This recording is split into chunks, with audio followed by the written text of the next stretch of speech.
삶을 살아야 하는 이유, 다음 시간까지 두 번에 나눠서 하도록 하겠습니다.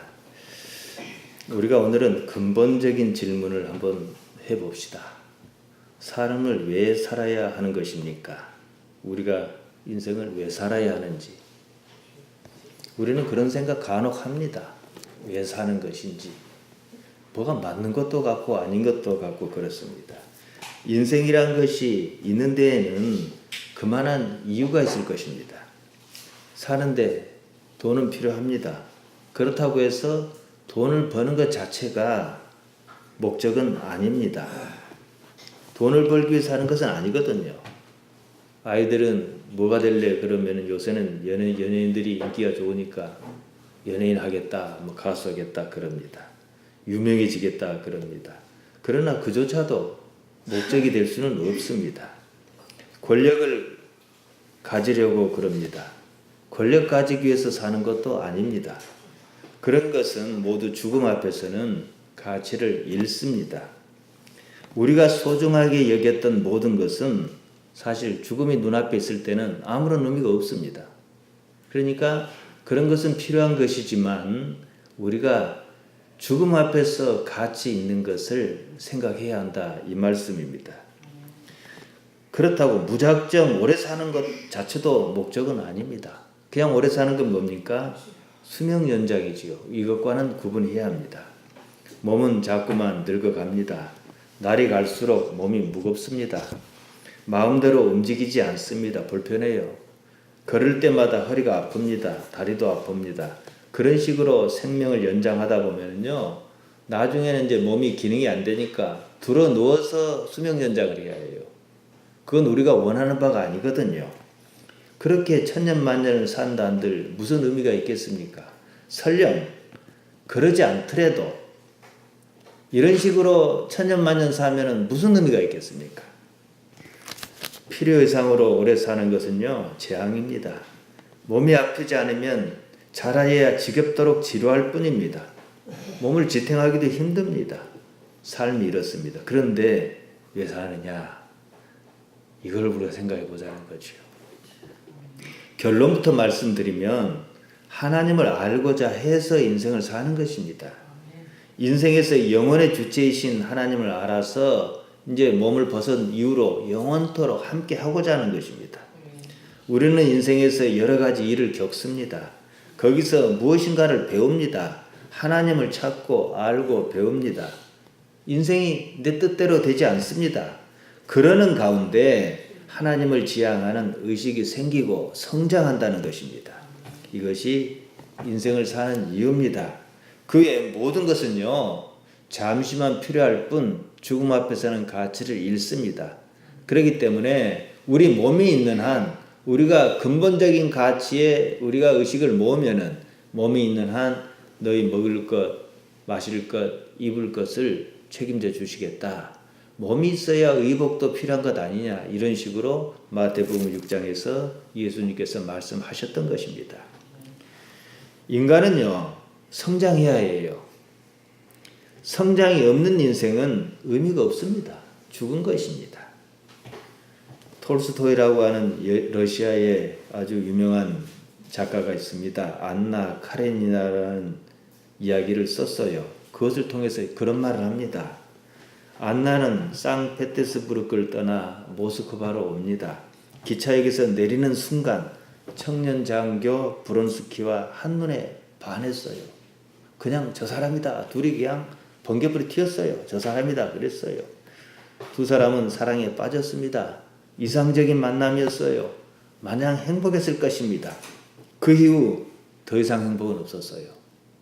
더 이상 성장이 있을 수 없는 삶이었단 말입니다. 이렇고 저렇고 하는 삶의 연속이었습니다. 성장이 없는 자리에는요, 갈등만 불거집니다. 결론은 죽음이었어요. 안나는 기차에 뛰어들어 자살합니다. 두 사람이 처음 만났던 데입니다. 이상적인 만남, 사랑과 결혼, 삶과 자유, 어느 것 하나 부족한 것이 없었습니다. 그것의 결국은 죽음이었고 거기서 끝납니다. 대개 삶에 이상적인 조건이 있다고 생각합니다. 그런 것 없습니다. 있다면 조건이라고 생각한 그것이 아닙니다. 삶에서는요, 끊임없이 성장할 수 있느냐? 하나님과 관계 지어서. 왜냐하면 끊임없다는 말은 하나님과 관계 짓지 않으면 성립하지 않거든요. 목표가 없으니까. 그거죠. 우리는 각각의 삶이 달라요.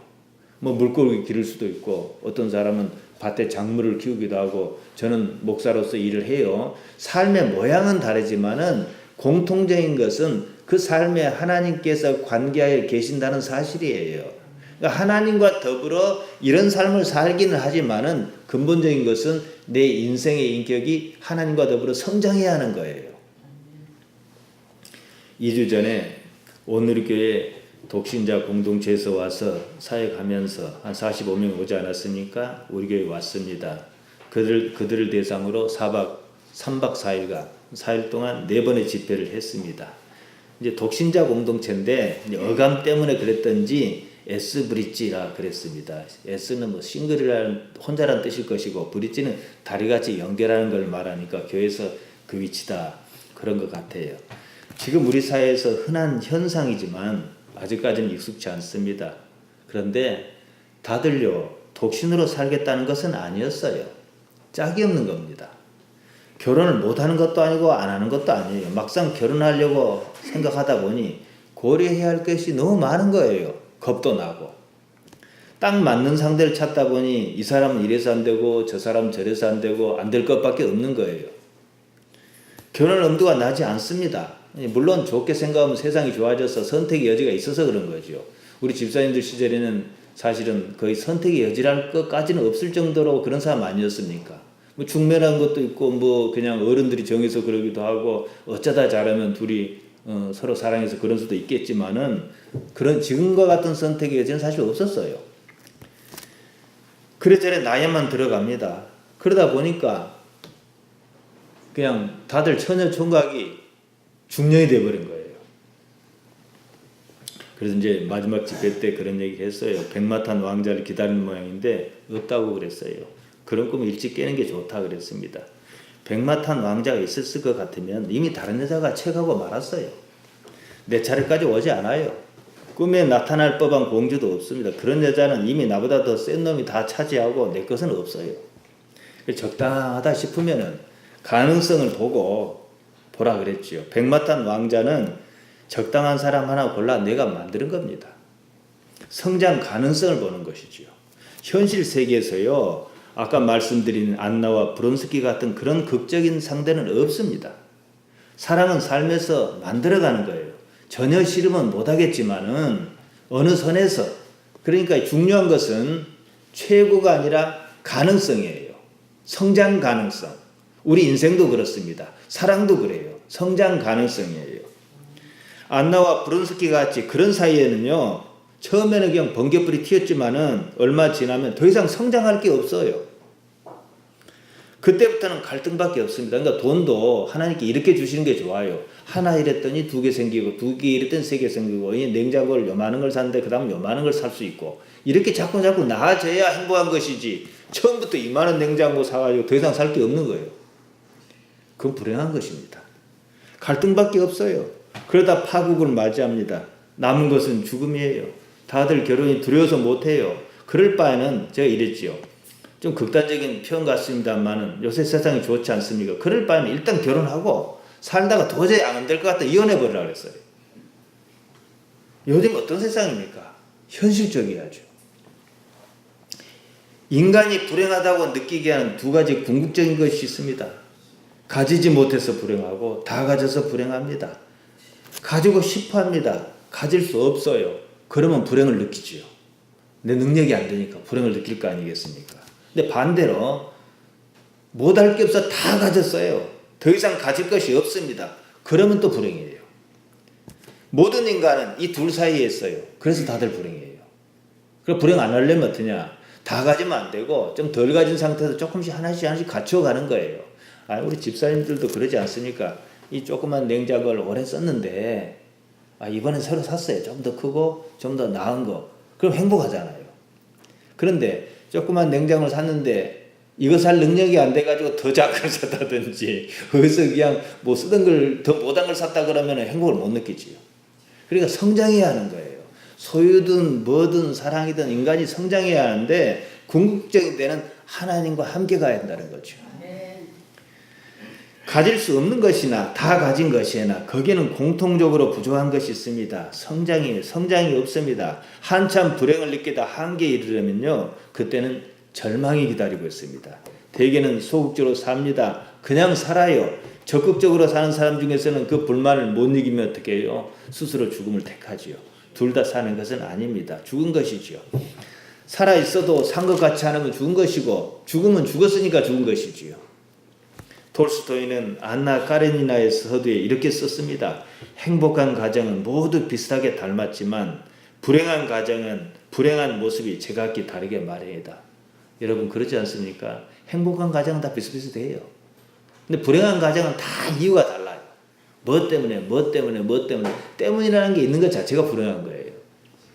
사람이 동물과 다른 것은요, 스스로 자기가 유한자라는 사실을 안다는 데 있습니다.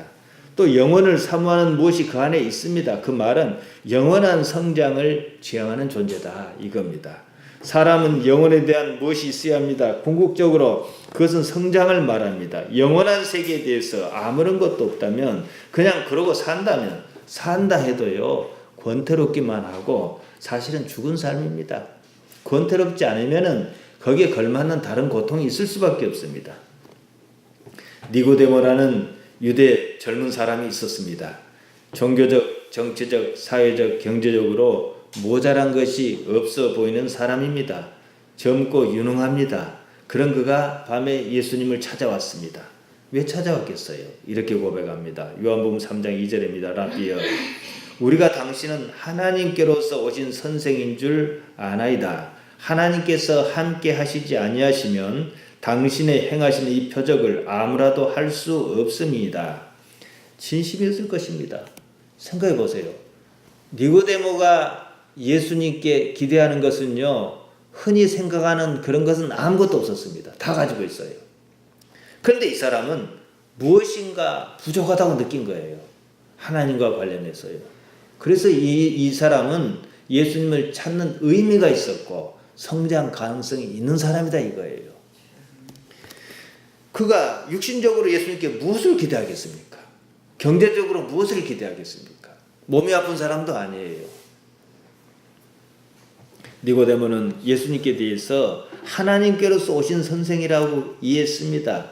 그 고백은 진심이었을 것입니다. 예수님께서 구세주라는 사실에 대해서는 아직 이해가 미치지 못했을 것입니다.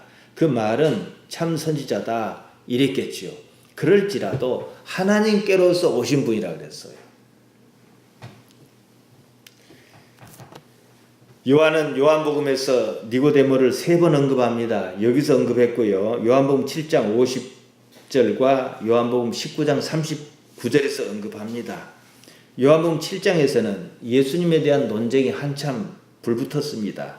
예수님의 등장이 유대사회에서 그런 불화를 지폈던 것입니다. 이것을 어떻게 받아들여야 하나 이런 식입니다. 어떤 사람은 그리스도라 하고 어떤 사람은 참 선지자라 합니다. 이에 대해서 어떤 사람은 그리스도가 어떻게 갈릴리에서 날 수 있겠느냐 그랬습니다. 성경은 미가서 5장 2절에 따르면 그리스도는 다윗의 씨로 다윗의 고향 베들레헴에서 나오리라 했다는 겁니다. 물론 예수님께 베들레헴에 출생하셨어요. 그렇지만은 출생만 거기서 하셨지 성장은 나사렛에서 했거든요. 갈릴리 나사렛에서 말입니다. 그러니까 이 사람들이 그걸 모르고 그런 소리를 했겠지만 그랬든 저랬든 마찬가지지요. 아무튼 바리새인은 백성의 마음이 예수님께로 기우는 것을 보고 위기감을 느꼈을 것입니다. 그들은 우리가 예수님께 미혹되었기 때문이라고 하면서 율법을 알지 못해서 저주받은 자다 이랬습니다. 이때 니고데모가 나섭니다. 요한복음 7장 51절이에요. 우리 율법은 사람의 말을 듣고 그 행한 것을 알기 전에 판결하느냐. 그러니까 말도 안 들어보고 어떻게 당신들이 이렇다 저렇다 맞다 아니다 판결하느냐 이거지요. 아마 니고데모가 실력자가 아니었으면 이런 말을 하고 상당히 화를 당했을 것입니다. 근데 이런 실력자거든요. 또 요한복음 19장 39절에는 이렇게 기록합니다. 그러니까 예수님께서 이제 십자가에서 운명하신 이유지요. 일찍 예수께 밤에 나왔던 니고데모도 몰약과 침량 섞은 것을 100근쯤 가지고 온지라, 그러니까 자기 나름대로 장사를 치르려고 그렇게 한 것이지요. 그는 예수님 주변에서 이런 식으로 머물러 있었습니다. 그러나 어찌됐건 자기가 가진 여건을 뛰어넘어서 영원에 대한 무엇인가가 있었다, 이 점이지요. 신앙 자세죠. 반면에 빌라도는 자신이 가진 지위 때문에 예수님의 적으로 살았습니다. 니고데모는 자신이 가진 신분 때문에 마음의 갈등은 품긴 했지만은 어쨌든 예수님을 찾았다는 사실입니다. 때로는 사회적 지위가 신앙의 장애가 되고 때로는 지식이 신앙의 장애가 됩니다. 하지만 장애를 발생시키는 근본적인 요소는요, 사회적 지위나 지식이 아닙니다. 그것을 바탕으로 종합적으로 판단하는 어떤 작용입니다. 생각이지요. 과학은 객관적인 자료를 중요하게 여깁니다. 그러니까 과학은 데이터를 중요하게 여기는 거지요. 그래서 이제 제약회사에서 신약 하나를 만들려면은 시간과 돈이 많이 든다 그래요. 학문적 연구도 중요하지만은 그것이 과학적으로 맞다는 사실을 취합해야 하니까요. 하지만은 우리 생각은요, 경험이라는 것인데 이건 객관적이지가 않습니다. 이것이 문제가 있는 것은 성장 가능성을 자기 자신에게서 찾는다는 거예요. 우리 신앙은 성장 가능성을 하나님께로부터 찾으려 합니다. 근데 보통 사람들의 성장 가능성은 어떻게 해요? 자기가 경험했다고 하는 자기 인식의 경험, 그 테두리에서 찾으려 한다는 것이지요.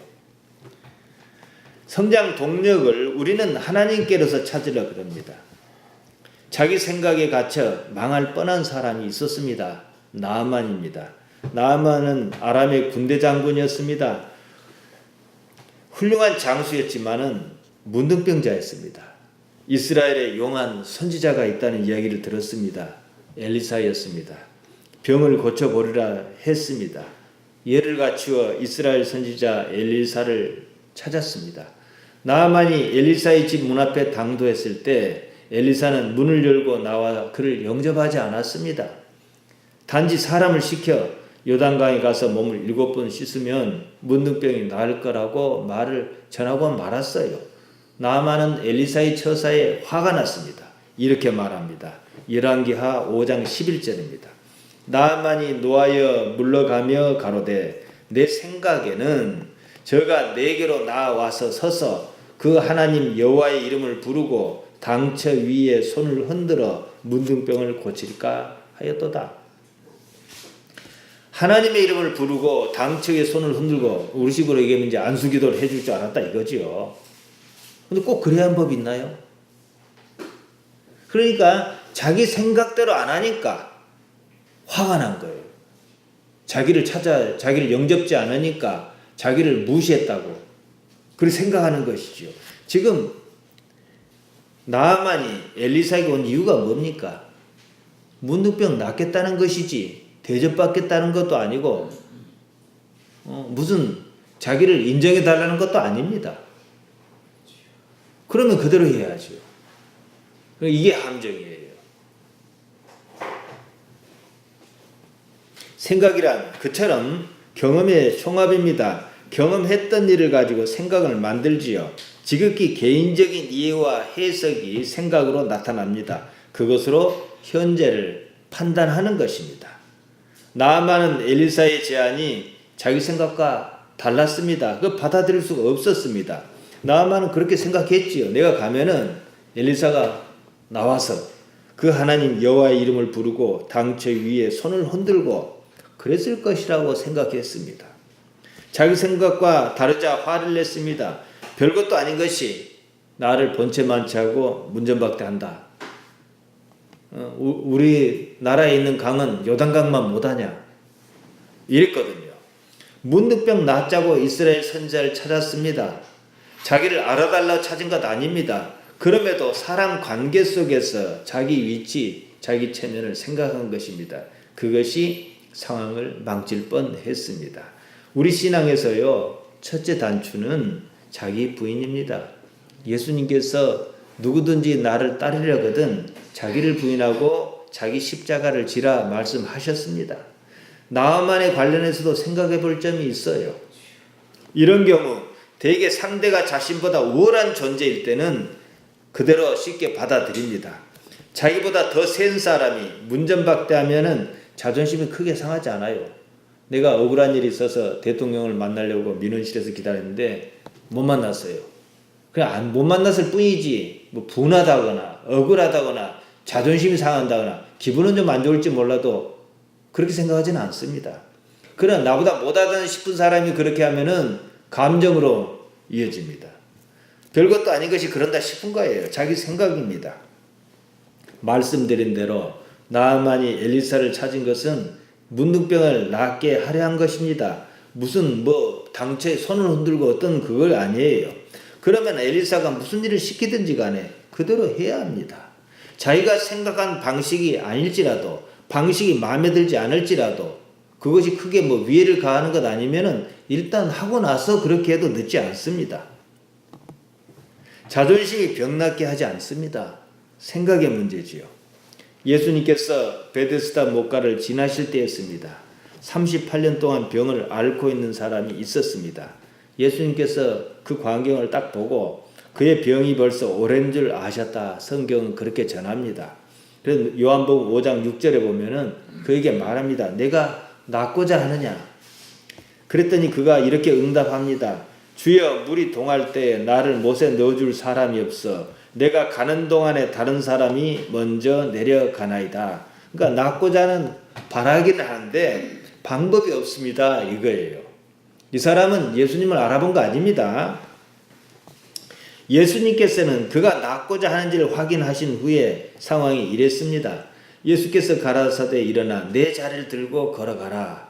그 사람이 곧 자리를 들고 걸어가니라 했습니다. 그러니까 예수님께서 이 사람의 병을 낫게 해주기 위해서 아까 나아만이 기대했던 것처럼 당초에 손을 흔들고 기도를 한다든지 어떤 종교적 행위를 한다든지 하지 않았다는 거예요. 단지 일어나 내 자리를 들고 걸어가라 말씀하셨습니다. 다른 행위가 없었습니다. 그 말씀에 그는 자리를 들고 걸어갔어요. 병이 나았습니다. 이 과정을 다시 짚어봅시다. 예수님께서는 병자에게 일어나 내 자리를 들고 걸어가라 말씀하셨을 때 물론 요한은 이렇게 말했습니다. 그가 병이 나았기 때문에 자리를 들고 걸어간 것이 아니냐 이렇게 해석할 수 있습니다. 맞아요. 그러나 그 잠깐의 사이에는 감춰진 사실이 있습니다. 그는 오랜 세월 병상에 누워 지냈습니다. 병이 나은지 어쩐지 무슨 인식이 있어야 자리를 들고 걷든지 말든지 할 것 아니겠습니까? 우리가 오랜 세월 병에 누웠어요. 병자리에 누워 있습니다.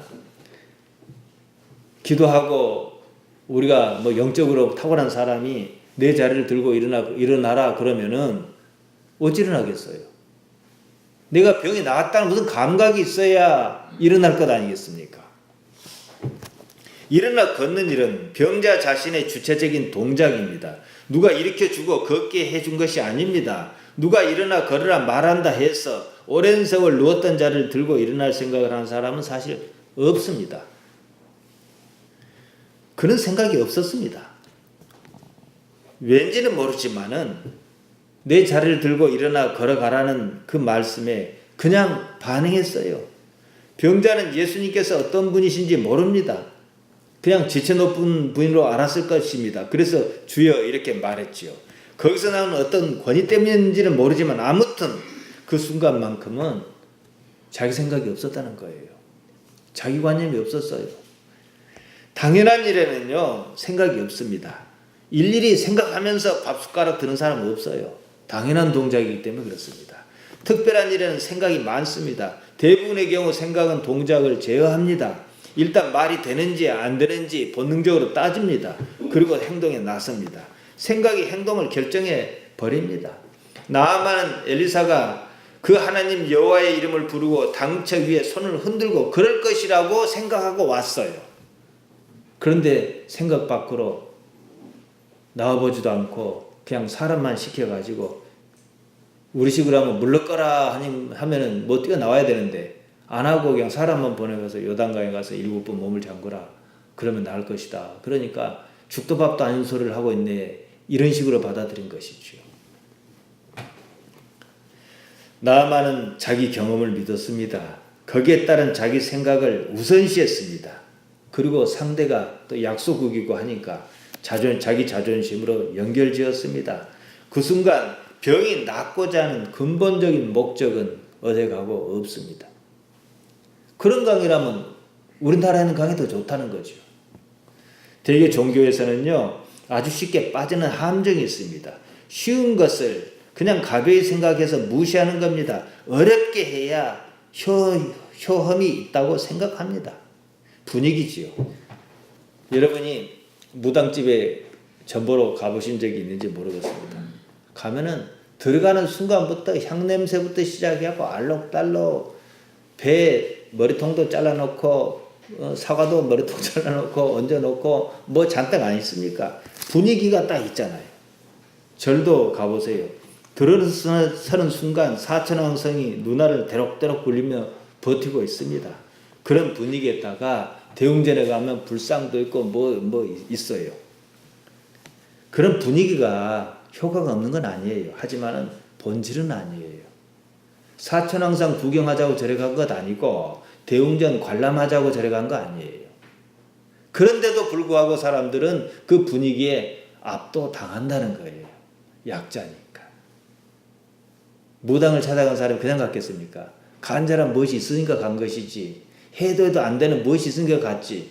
근데 아무것도 없고 그냥 한 사람이 앉아서 이러고 저러고 하면은요, 잘 안 믿겨요.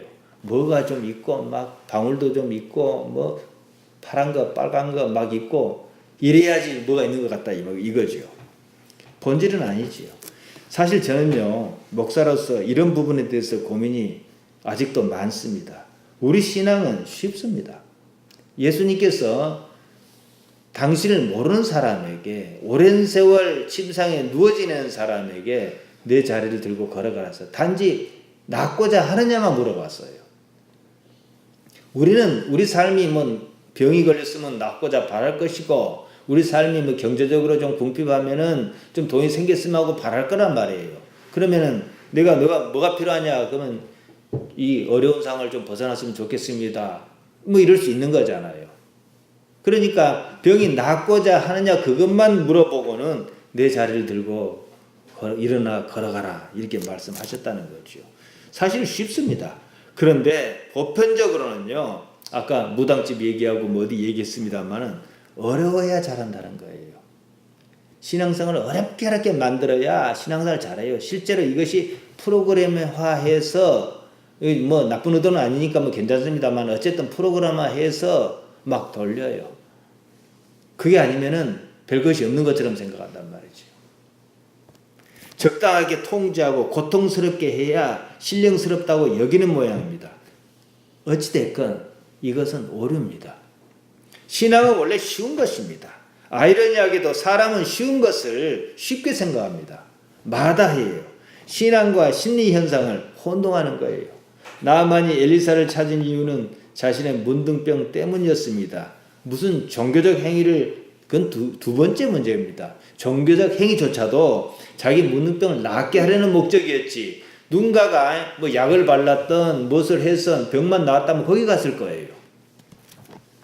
병이 낫는 일이 목적인데 자기 생각과 다르다는 것 때문에 목적이 어느 순간에 둔갑해버린 것입니다. 거기에 자존심이 개입했습니다. 경험으로 생긴 자기 관념에 사로잡힐 때 가장 중요한 자기 실제를 잃어버립니다. 관념은요, 삶에서 만들어진 것입니다. 그것이 굳어서 현재 실제 위에 군림합니다. 그것이 마치 나인 것처럼 되어 있습니다. 그러므로 좀 안 좋은 의미로 쓰여서 좀 그렇습니다만은 사람 안 바뀝니다. 이것 때문에 많이 좌절합니다. 그러니까 너무 안 바뀐다 하지 말고 나는 바뀌고 있는가 생각해야 해요. 끊임없이 바뀌어야 해요. 끊임없이 성장해야 하고. 아마 예수님께서 나중에 우리를 책망하신다면 너는 바뀌기 위해서, 너는 성장하기 위해서 어떠한 노력을 했느냐 이것을 따지실 거예요. 그것이 달란트와 문화의 비유 아니겠습니까? 5달란트, 2달란트, 1달란트를 줬단 말이에요. 그러나 5달란트 받은 사람과 2달란트 받은 사람들은 각기 성장을 했어요. 그렇지만 한 달란트 받은 사람은 나무 위에 5 주고 2 주면서 나는 하나밖에 안 주냐고 그냥 갖고 있다 돌로 줬어요. 성장이 없었다는 얘기지요. 문화도 마찬가지입니다. 각각의 한 문화씩 줬어요. 그러니까 한 사람은 많이 했는지 어쨌는지 많이 남겼어요. 한 사람은 또 뭐 적당히 남겼어요. 그렇지만 한 사람은 수건에 싸가지고 그대로 줬단 말이에요. 도무지 성장을 생각하지 않은 것이지요. 니고데모는 유대인이었습니다. 어려서부터 하나님을 알고 있었을 것입니다. 다른 바리새인에 비해서 영적인 데 관심이 많았다는 것은 사실로 보입니다. 그러니까 예수님을 찾아왔겠지요. 여느 제자와는 달리 예수님께로부터 어떤 것도 원하지 않았습니다. 딱 이 시점만 보면은 다른 12명의 제자보다도 훨씬 훌륭한 사람이에요. 다른 사람들은 물론 없으니까 여러 가지 이유로 이랬겠지만 이 사람은 그런 게 없었잖아요. 재물도 권세도 명예도 건강도 지식도 젊음도 이미 다 있습니다. 그가 예수님을 찾아왔다는 것은 자기가 가진 삶의 모든 것 외에 다른 무엇이 필요하다. 더 성장해야 할 것이 있다. 그걸 의식했던 의식하지 않았던 말이지요. 그게 있었다는 얘기입니다. 그것이 이를테면은 지금 우리식으로 얘기하면은 영적 관심사다. 그러니까 다 갖춘 사람은 영적 관심이 있어야 하는 거예요. 니고데모의 상황을 아신 예수님께서는 군더더기 없이 이제 설명이 더 이상 필요 없는 거예요. 그러니까 다 알고 계시니까 바로 말씀하셨습니다. 사람이 거듭나지 아니하면 하나님 나라를 볼 수 없느니라 그러셨어요.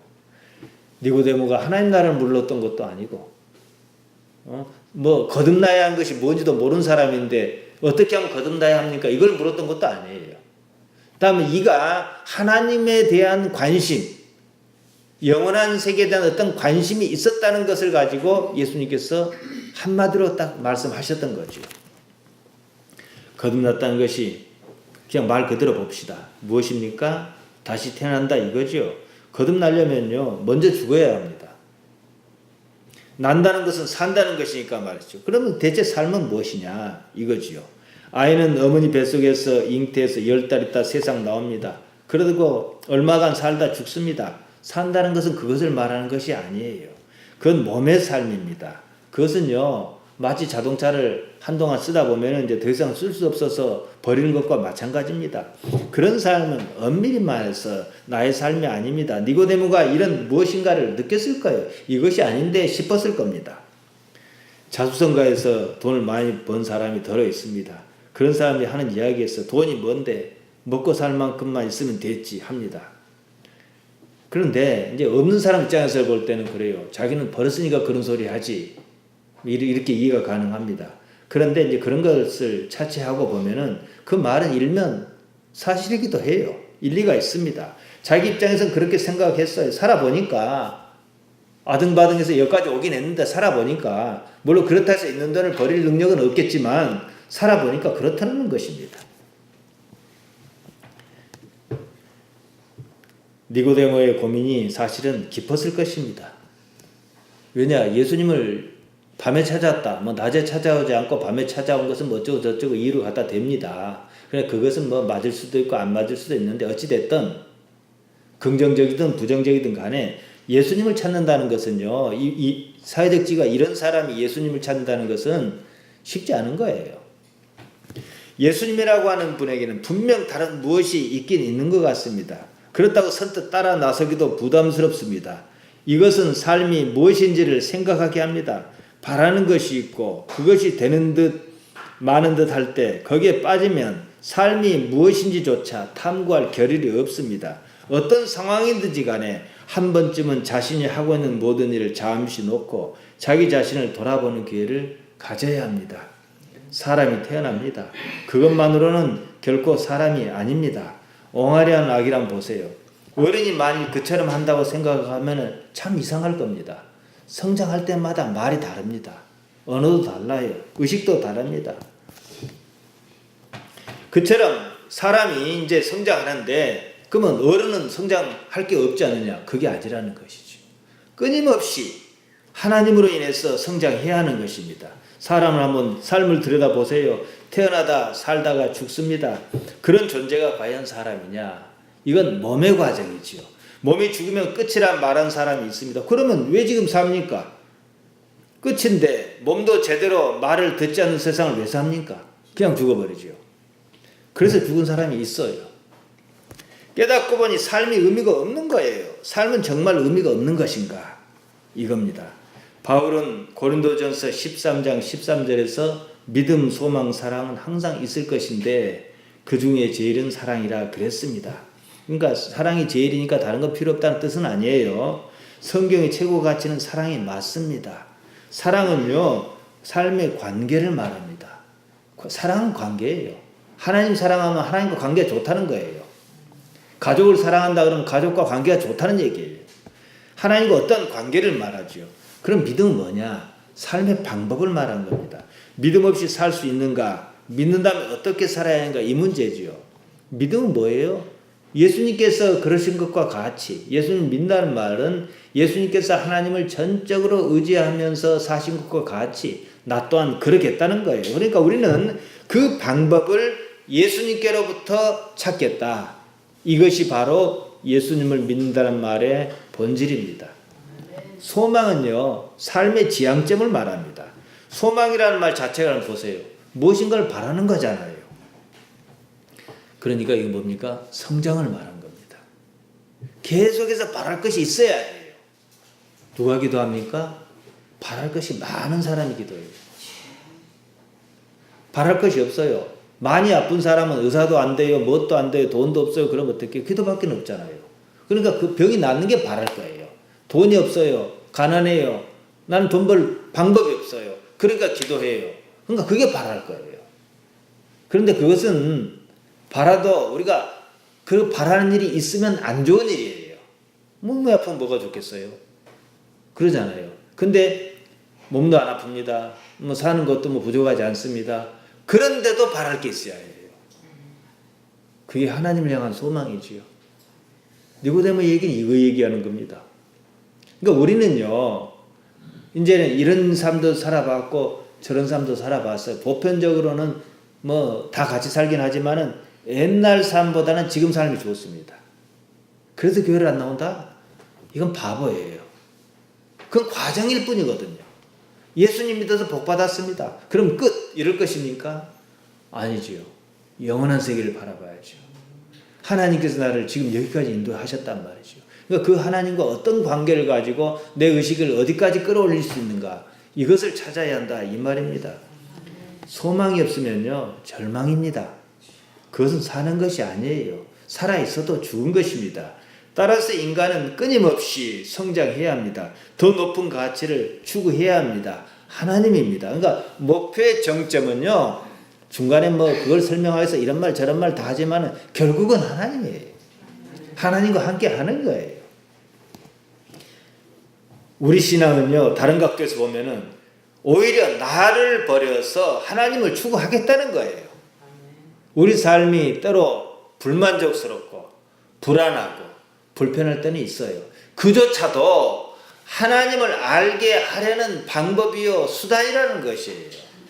이것을 알면은, 일단 해답을 아니까 알면은 그렇게까지 불안해야 할 이유는 없다는 것입니다. 오히려 그게 감사한 거지요. 나를 여기까지 인도하셨으니까. 그러면은 하나님이라고 하는 궁극적인 목표를 딱 만납니다. 뭐 인간 세계에서는 뭐 완전한 건 없겠지만 어쨌든 일단 만났다 그럽시다. 그러면 지금까지 내가 불안하게 여겼던 모든 문제는요, 의미가 없어요. 그래도 살고 저래도 살아요. 그리고 여기에 이제 내가 익숙해 가는 거예요. 그러면 하나님이라고 하는 목표점 하나 가지고 삶이 만족한 거예요, 그 자체가.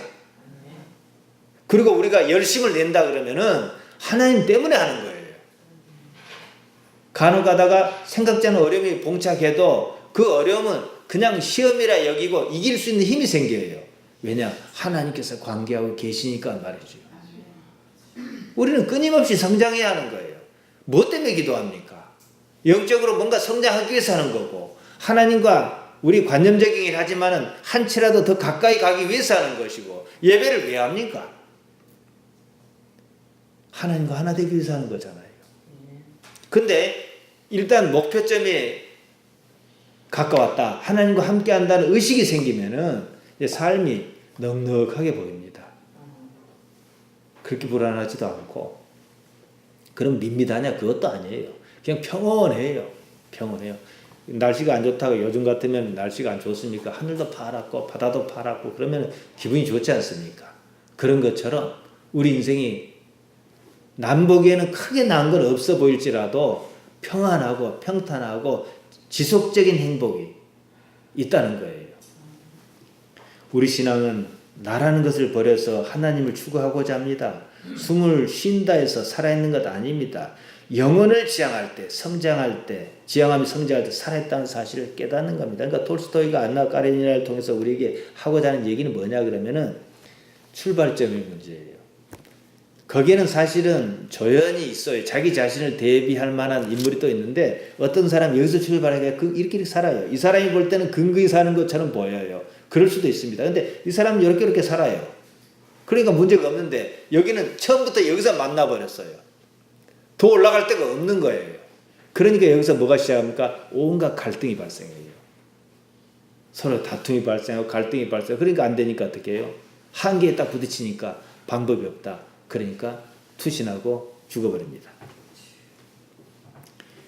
사랑도요. 발전의 여지, 성장의 가능성이 있을 때 사랑이 가치가 있는 겁니다.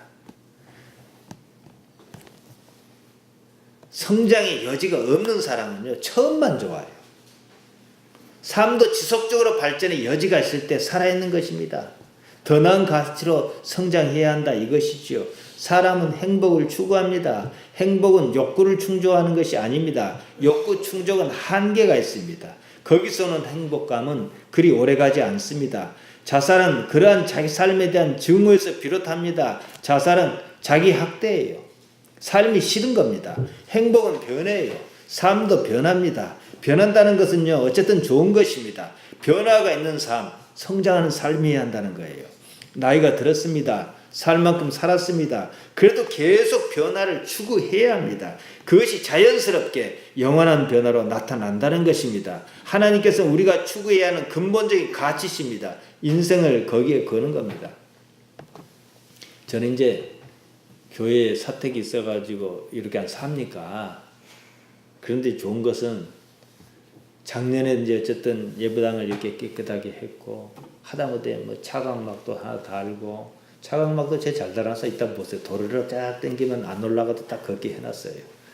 달고 뭐 여기도 이렇게 만들고 집도 이렇게 참 집 같지 않아도 이렇게 따듬고 하면서 사는 거예요. 이게 성장이거든요. 근데 그게 그럴 능력도 안 되고 뭐 관심이 없던 능력이 안 되던 그대로 두고 옛날처럼 이 강당 커튼은 막 늘어져 있고 여기 수성 페인트는 벗겨난 상태로 있고 그냥 여기 몸만 왔다가 얼른 가버려 이래버리면은 안 돼요. 우리 인생도 마찬가지예요. 그러니까 어떤 집은 잘 지어놨는데 사람이 거기 주거하지 않으면 어떻게 합니까? 그냥 못 쓰게 안 됩니까? 마찬가지입니다. 삶은요 성장을 위해서 있는 것입니다. 우리가 삶을 사는 이유는 그 때문입니다. 우리 삶은요 끊임없이 불편하고 불안할 때가 있습니다. 그것은 우리 스스로 무엇이 부족한가를 알게 해주려는 것 외에는 다른 의미는 하나도 없어요. 하나님을 필요한 존재로 알게 해주거든요. 자 그러면요 저는 이제 여러분께 제 인생에 있어서 지금 삶이 가장 행복하다고 생각해요. 사실 그렇습니다.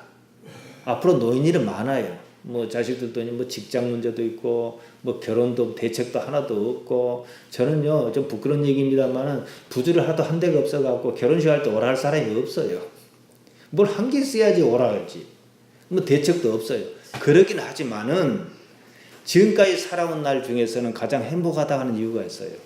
저는 이거 신앙적인 문제, 제 개인적으로는 신앙인으로서 하나님과 부대끼며 살았거든요. 그게 문제가 없어요. 그때 하나님께서 이 모양 저 모양 인도해 주시는구나 하는 것을 제가 느낍니다. 여러분 이제 정리를 오늘 여기서 하렵니다.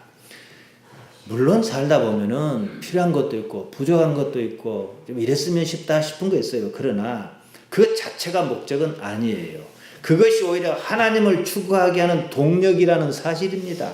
하나님께서는 인생의 근본적인 가치입니다. 하나님을 알면요 다 끝난 거예요. 삶에서 그 하나님을 생각하시라는 겁니다. 그냥 살지 마시기 바랍니다. 여러분의 삶에 하나님께서 어떻게 나타나시기를 바라며 스스로의 성장 가능성을 믿는 여러분 되시기를 바랍니다.